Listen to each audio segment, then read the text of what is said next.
अस्सलाम वालेकुम स्टूडेंट्स। एक नई वीडियो के साथ एक नए चैप्टर के साथ आपको वेलकम करते हैं आज के वीडियो लेक्चर में। आज हम जिस मौजू की बात करेंगे वो आप देख सकते हैं, वो है civil services system in Pakistan and reforms. हम अपने लेक्चर के साथ आगे बढ़ते हैं। सबसे पहले हम थोड़ा सा बैकग्राउंड डिस्कस करेंगे सिविल सर्विसेज का पाकिस्तान में। जैसा कि हमने पहले पाकिस्तान में एडमिनिस्ट्रेटिव सिस्टम के रिफॉर्म्स के अंदर बात की कि पाकिस्तान में जो सिविल सर्विसेज का करंट स्ट्रक्चर है ये ब्रिटिश लेगेसी से इनहेरिटेड है। और इसके अलावा हमने ये भी बात की कि ब्रिटिश से पहले मुगल्स के दौर में यहाँ पर जो रेवेन्यू एडमिनिस्ट्रेशन का सिस्टम था उसका जो बुनियादी कंपोजिशन है, उसका जो बेसिक स्ट्रक्चर है वो और पाकिस्तान के आज के मॉडर्न स्ट्रक्चर में आपको कोरिलेट्स नजर आते हैं। सीएसपी जो केडर है पाकिस्तान में, जो 1950s में पाकिस्तान बनने के बाद जो सिविल सर्विस का मशहूर ग्रुप था, इसके ओरिजिन्स जो है वो मुगल पीरियड से हमें मिलते हैं।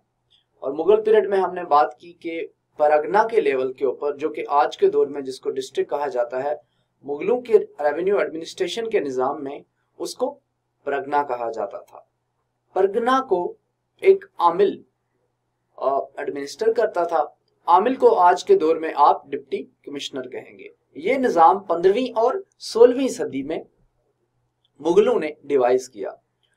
मुगलों के जवाल के बाद जब ईस्ट इंडिया कंपनी ने और जब एसोसिएशन ऑफ मर्चेंट्स ने, लंदन की एसोसिएशन ऑफ मर्चेंट्स थी, उन्होंने क्वीन ऑफ इंग्लैंड से यहां इन सब कॉन्टिनेंट को कॉलोनी बनाने के लिए एक चार्टर लिया। उस वक्त ये निजाम होता था कि क्वीन चार्टर इशू करती थी या ड्राफ्ट इशू करती थी, जिसके तहत तमाम जो ब्रिटिश एम्पायर की कॉलोनीज में जिनको चार्टर इशू किया जाता था वो कॉलोनीज के ऊपर एक तरह से अपना रूल एस्टेब्लिश करते थे और उस मैकेनिज्म के थ्रू कॉलोनीज से रिसोर्सेज को एक्सट्रैक्ट करके वापस ले जाते थे। उससे जो क्वीन ऑफ इंग्लैंड है, गवर्नमेंट ऑफ इंग्लैंड जो थी, उनका फायदा भी था कि यहाँ से रिसोर्सेज वो ले जा रहे थे और उनकी डेवलपमेंट हो रही थी। और इसके अलावा कॉलोनीज को भी आबाद करने का निजाम इस तरह से बरकरार रहता था। तो 1857 से पहले यहाँ पर ईस्ट इंडिया कंपनी की हुकूमत थी। ईस्ट इंडिया कंपनी के अंडर यहाँ पर जो एडमिनिस्ट्रेशन का सिस्टम था वो मर्केंटाइल रूल था।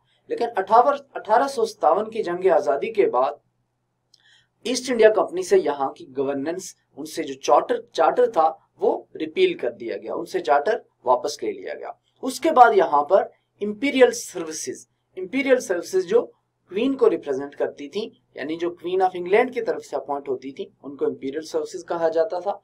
और ये उसके बाद यहाँ पर इन्होंने पाकिस्तान के बनने तक जो ब्रिटिश इंडिया था, जिसमें ब्रिटिशर्स जब रूल कर रहे थे, तो उन्होंने यहाँ पर ये सिस्टम एस्टेब्लिश किया। और इसी इंपीरियल सर्विसेज से बाद में इंडियन सिविल सर्विस भी इसी का पार्ट थी।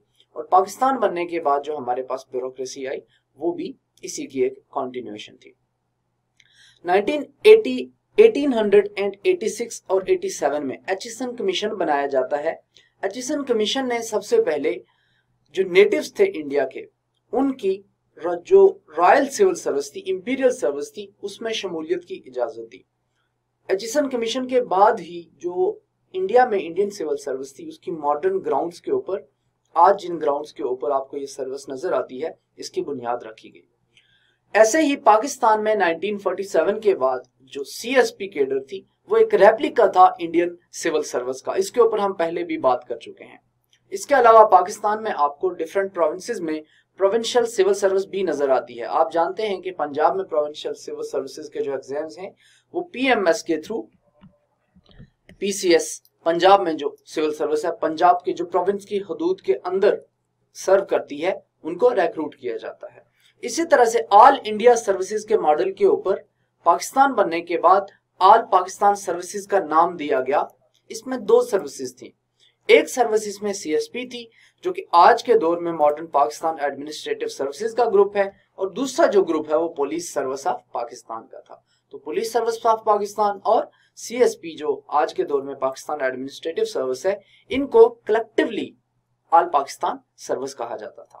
क्योंकि आज का हमारा जो मौजू है वो है पाकिस्तान में सिविल सर्विसेज का सिस्टम, तो इसमें हम बहुत सारे डायमेंशंस डिस्कस करेंगे जो सिविल सर्विसेज की स्ट्रक्चर से हैं। इसमें हम आज ये डिस्कस करेंगे कि सिविल सर्वेंट कहते किसको हैं, सिविल सर्वेंट्स को रिक्रूट या उनकी इंडक्शन किस तरह से होती है, उनकी प्रोबेशन ट्रेनिंग किस तरह से होती है, उनके प्रमोशंस, ट्रांसफर और उनकी सीनियरिटी एस्टेब्लिश करने का क्या तरीकाकार है, उनकी ट्रेनिंग की कंपोजिशन क्या होती है, मुख्तलिफ प्रोग्राम्स कौन से होते हैं, इन सर्विस ट्रेनिंग कौन सी होती है, प्री सर्विस ट्रेनिंग कौन सी होती है। यानी हम आज इस लेक्चर में पाकिस्तान की सिविल सर्विसेज के डिफरेंट एस्पेक्ट्स के ऊपर बात करेंगे।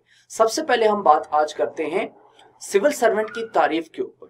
तो सिविल सर्वेंट को आमतौर पे तो आप जानते हैं कि जो ब्यूरोक्रेसी में जो भी बंदा शामिल होगा आप उसको सिविल सर्वेंट कहेंगे, लेकिन सिविल सर्वेंट को अगर आप एक लीगल डेफिनेशन देखें तो सिविल सर्वेंट्स एक्ट 1973 का सेक्शन 2 क्लॉज बी डिफाइन करता है सिविल सर्वेंट को।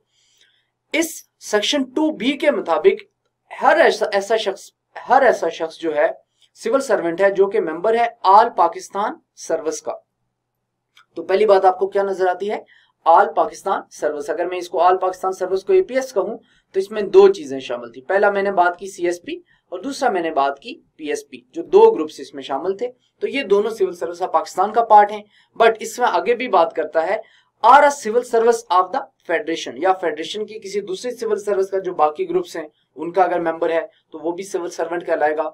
या फिर one who holds a civil post in connection with the affairs of the federation, या फिर कोई ऐसा शख्स जो कि फेडरेशन के अफेयर से मुतल्लिक किसी भी इंस्टीट्यूशन में वो किसी सिविल पोस्ट को होल्ड कर रहा हो तो उसको सिविल सर्वेंट कहा जाएगा। इसमें इसने आगे बात की है कि इट डज नॉट इंक्लूड एक ऐसा शख्स जो कि डेप्यूटेशन के ऊपर फेडरेशन में आया हो प्रोविंसेस से, ऐसा शख्स भी इसमें नहीं होगा जो कि कॉन्ट्रैक्ट के ऊपर जिसको एम्प्लॉय किया जाए, या फिर वर्क चार्ज बेसिस के ऊपर, या कॉन्टीजेंट एम्प्लॉयज जो हैं कॉन्टीजेंसीज के लिए जिन लोगों को आर्जी बुनियादों के ऊपर हायर किया जाता है वो इसमें शामिल नहीं होंगे। एक ऐसा शख्स जो कि वर्कमैन या वर्कर के तौर पे कहलाता है वो भी जो वर्कमैन्स कंपनसेशन एक्ट 1923 के तहत या फैक्ट्रीज एक्ट 1934 में जिसको वर्कर या वर्कमैन कहा जाता है वो भी इसका पार्ट नहीं होगा। अब हम बात करते हैं सिविल सर्विस ऑफ पाकिस्तान की डिफरेंट डायमेंशंस की।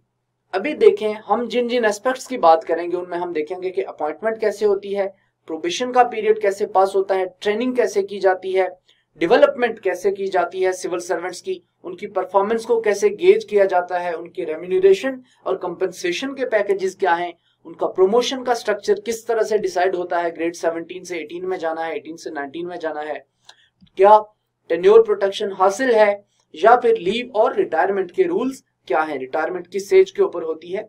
तो ये सारी हम डायमेंशंस आज के इस लेक्चर में और उसके बाद की वीडियो लेक्चर्स में देखेंगे। तो पाकिस्तान में सिविल सर्विसेज से मुतल्लिक कुछ जनरल ट्रेंड्स आपको नोट करने चाहिए।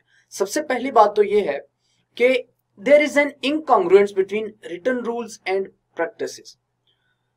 रूल्स हमारे पास मौजूद हैं और रूल्स लिखे गए हैं, well devised well formulated rules हैं, लेकिन ऑन ग्राउंड प्रैक्टिसेस अक्सर डाइवर्ज करती हैं जो हमारे लिखे गए रूल्स हैं उनसे। तो इन लॉज की या रूल्स और रेगुलेशंस की और उनकी प्रैक्टिस में जो डाइवर्जेंस है वो पाकिस्तान में सिविल सर्विसेज के लिए एक बहुत बड़ा मसला है, पब्लिक एडमिनिस्ट्रेशन के लिए मसला है।